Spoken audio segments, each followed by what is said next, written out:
Hi everyone, it's Nick. Welcome and welcome back to my channel. So today we have another video of Buy This, Not That. If you're not familiar with this series, I'll link it at the end of this video. But basically it's this where I take a specific retailer and I talk about products that I think you should buy and that are worth your time, and then some that I think are not worth your time. And as always, I try to justify a little bit around why I think that certain things are worth your time and money and which ones are not. But today we are focusing on the retailer Target. So this is an American classic. This is a retailer that Americans love. It came to Canada for about, 15 minutes or so, and it really kind of sucked. It had bare shelves and wasn't very good. Canadians didn't care for it. So ultimately Target has left Canada, but with the border opening back up again, hopefully pretty soon, Canadians can go and enjoy Target again. Okay, but before I get to that, I want to talk about today's sponsor, which is Bright Cellars. Now, if you're not familiar with Bright Cellars, what it is a wine subscription service. Oh my gosh, this is a genius idea. This is amazing. This is exactly what I want, because if you have seen on my channel, I am a big fan of wine. I've mentioned it here a couple of times, but I will say I'm not always the biggest connoisseur of wine, right? I know what I like and I know what I don't, but Bright Cellars has really taken the guesswork out of it, because all you have to do is go onto their website, you take this sort of 7-question quiz, and it basically just tells you what wine you're going to enjoy, and then they ship it directly to your house. They also have what's called their Delight Guarantee, which is amazing, which basically means that if they deliver a wine to your house and you don't like it, guess what? Just let their wonderful concierge team know and they would deliver you a different wine next time in your next wine package. I will say the downside to Bright Cellars is that as of right now, and I hope this is going to change very soon, they are not available in Canada. So to my American friends, I encourage you to take a look at the link that's in the description box, because you get 50% off your first 6 bottles. So feel free to click on that link in the description down below. So thanks Bright Cellars for sponsoring this video. Now let's get to it. So without further ado, let's get into my series, Buy This, Not That, Target edition. Okay, first up on my buy list is the Azure Rattan Armchair. This is part of the Jungalow and Opal House collection. This is a collaboration between these two. Honestly, this is a really beautiful, beautiful chair. It's made of this beautiful rattan and it's paired alongside this gorgeous terracotta, which is just a really warm and inviting color I really feel like having a moment right now. I think people are really interested in, again, these sort of warmer tones coming into the space. And I love seeing these warmer red tones, because red is a color in design that is frequently shunned because people are sort of a little bit nervous about red, because it's just very loud and very bright and sort of kind of brings almost a chaotic energy to it. But I really love this warm terracotta tone, because I think it really brings red in sort of a unique way without being so in your face and just really angry all the time. It's just a really nice, warm, comfortable red. And I really love that in this armchair. And paired with this rattan, I just think it's a gorgeous combination. Really, really beautiful chair. I just love all these beautiful curves. I love that it's really lightweight. It just looks really warm and friendly and really lends itself well to a really sort of beachy boho vibe. I really like this chair. Okay, next up on my don't buy list, also in the chair category, is going to be this dish chair. So where do I start with this chair? Okay, so this chair wouldn't look out of place in maybe a teenager's room or a kid's room. It looks almost like an outdoor chair, so maybe you could put it out on a patio. I don't know if it's even meant for a patio, to be honest. But I just don't think this chair feels very elegant. It doesn't look very comfortable. There's no arms. I know it says it's comfortable. I don't believe them. She's a liar, because to me, this big, just kind of squishy circle, it just doesn't really got enough shape to it that really makes it really interesting for me. I get that it's this really interesting sort of folding base, which sort of gives it a space saving, which I do think is quite nice. But I just think these legs, they sort of lack a presence. They don't really feel very sophisticated and really warm. They just feel really spindly and a little bit kind of disposable. I mean, in the end, how much is this chair?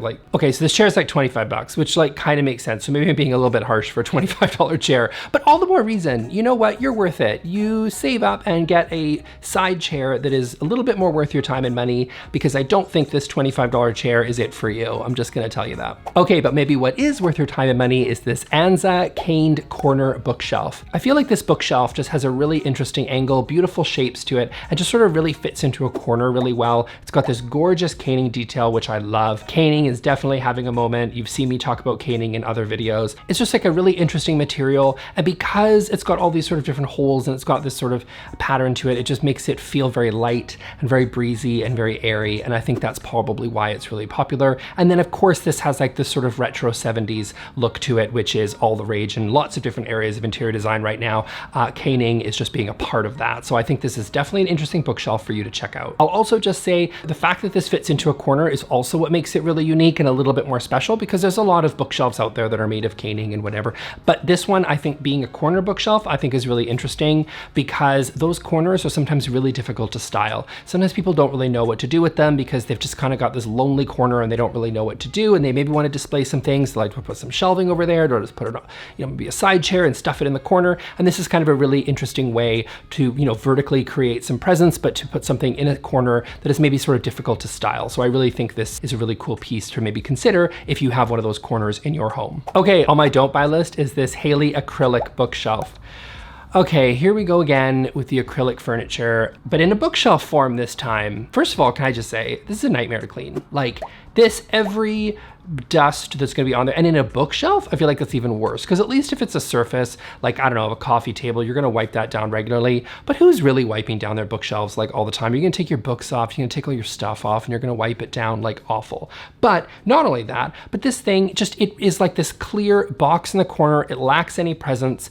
It just kind of works with maybe like a glam style, but this isn't the glam style I think you should be going for. I need to do a video on fixing glam or something, because like a lot of people just go this really sort of gaudy route, and it just looks really sort of cheap in my opinion. This acrylic shelf, I just think there's better options that are out there that are maybe, if you do like a glam style, there's maybe interesting styles that feel a little bit more glamorous than an acrylic bookshelf. And then on top of that, of course, it's got this nightmare of all this chrome detail that's just like all over the piece, which again sort of harkens back to the mirrored furniture that I also can't stand. So to me, I think this is sort of ticking all my boxes of things that I don't like in interior design right now in 2021. So yeah, I'm gonna say this acrylic bookshelf's a skip for me. Okay, next up is this milk glass dome table lamp, which is a collaboration with Studio McGee. This is a really beautiful little table lamp. I think it's really cute. It's got this brass detailing, it's got this marble, and it's got this really gorgeous diffused lighting. We talked about a few things I didn't like in the previous bookshelf. Well, these are a few things that I really like in this lamp. I like brass detailing. I think brass looks really interesting. It's kind of got this warm detail, and I love that it is paired with this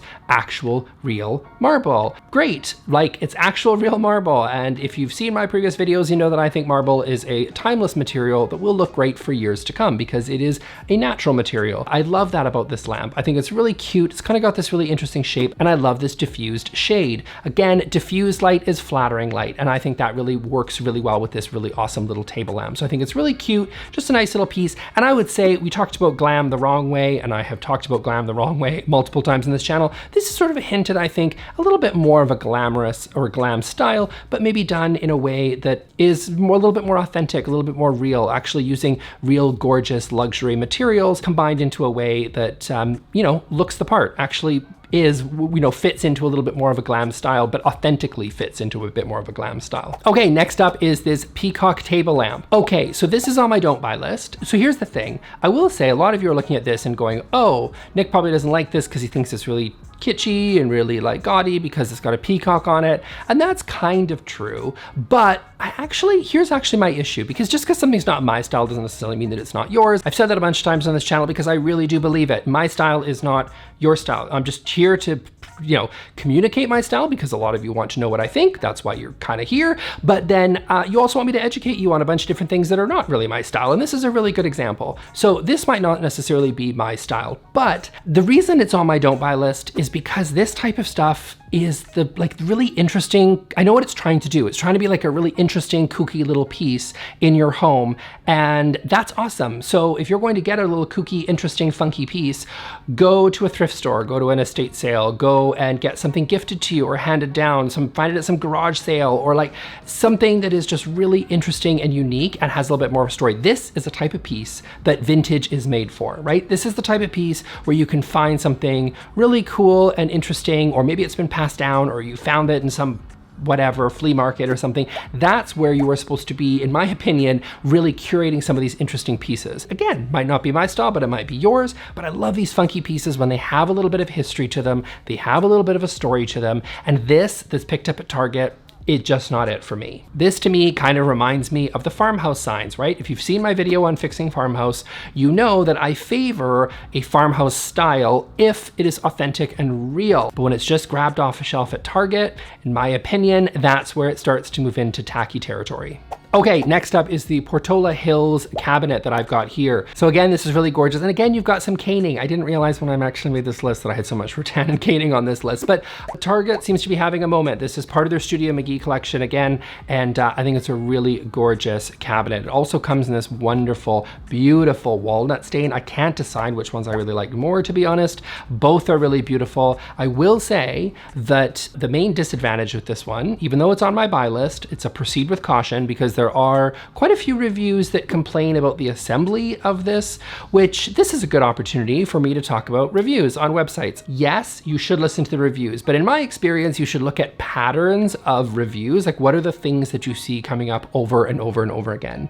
Because sometimes there's always going to be some sort of keyboard warrior who's got something to say because they've got one crappy isolated experience with something, and that's fine, but I wouldn't necessarily let that person discourage you from buying something. But when you start to see a pattern like this, generally I proceed with caution. So yes, this is on the buy list, but I wouldn't say let one person's opinion necessarily dissuade you from buying something, including my opinion for that matter. But I just think sometimes individually, you know, people have things to complain about and they put it on reviews, and that's totally fine. That's where they have an opportunity to, you know, share their experience, and that's great, but don't necessarily let that be the judge. You know, some people just like to complain about things. Believe it or not, there's people out there that don't even like this channel. Like, can you believe that? Like, that doesn't make sense, but some people are out there. Isolated incidents, but you know, some people don't like it. But the pattern is that, you know, people like me.